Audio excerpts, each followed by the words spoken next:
What's up guys? Hope you are doing well. In today's video, we're going to talk about the best movies that you must check out if you like watching The Wolf of Wall Street. This is the second part of our previous video, so make sure you watch the first part too. So without any further ado, let's begin.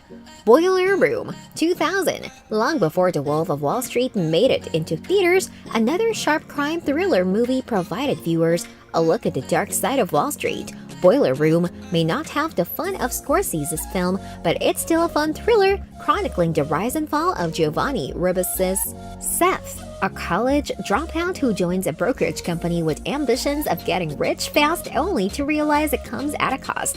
Important for featuring early standout supporting roles from Vin Diesel and Scott Caan, as well as an appearance from Ben Affleck. Boiler Room is smartly written, well-paced, and worth watching.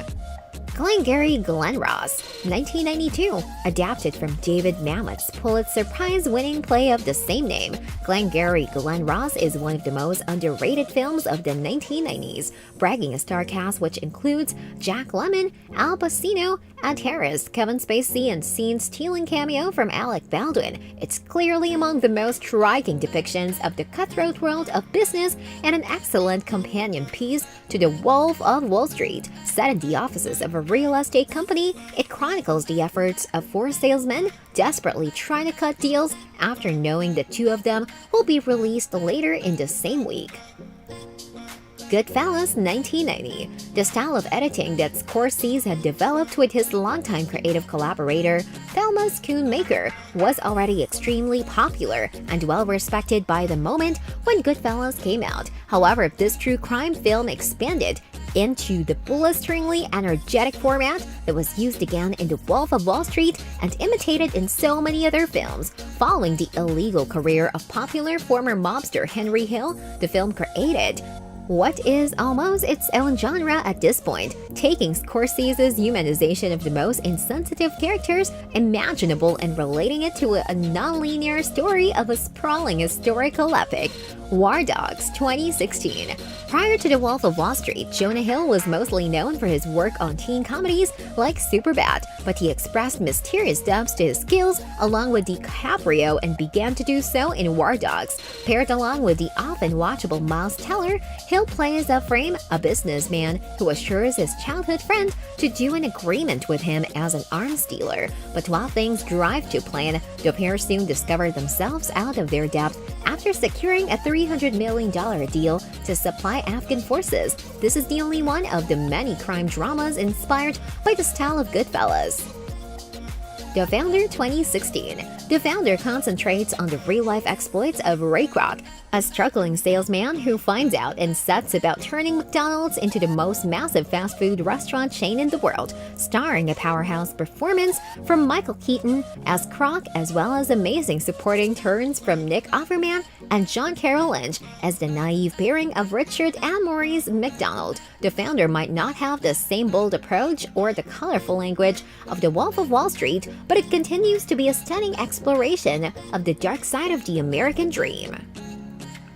I, Tonya 2017. Margot Robbie secured her status as an A-lister with this Oscar-nominated role as disgraced figure skater Tanya Harding, a warts-and-all-black comedy chronicling one of the most infamous incidents in U.S. sporting history when Harding allegedly planned to have a rival taken out in the build-up to the Olympics. Robbie performs a brilliant job of making the disturbed skater a complicated, compelling, and emotional character. Director Craig Gillespie also excels in chronicling the heavily disputed facts of the case, as well as the consequence from it, while Allison Janney bagged an Academy Award for her supporting role as Harding's toxic mother.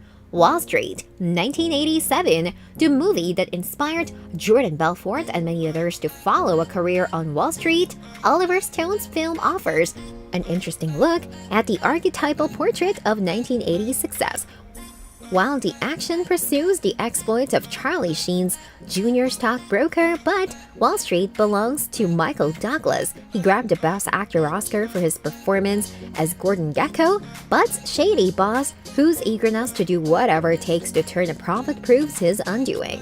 Thank You for Smoking. 2005. This hot satirical black comedy shares the same blood as The Wolf of Wall Street, buoyed by a career best turn from Aaron Eckhart. He plays Nick Naylor, a smarmy spokesman for Big Tobacco, manipulating the similar demands of being a lobbyist spinning half-truths for cigarette manufacturers and being a father and role model to his 12-year-old son. Written and directed by Jason Reitman and based on Christopher Buckley's 1994 novel of the same name, Thank You for Smoking is a funny and dark film that achieves the feat of being both hilarious and deeply painful. Alright, that's it for today's video. If you liked watching our content, please consider subscribing to our channel by clicking the subscribe button down below. Thanks for watching!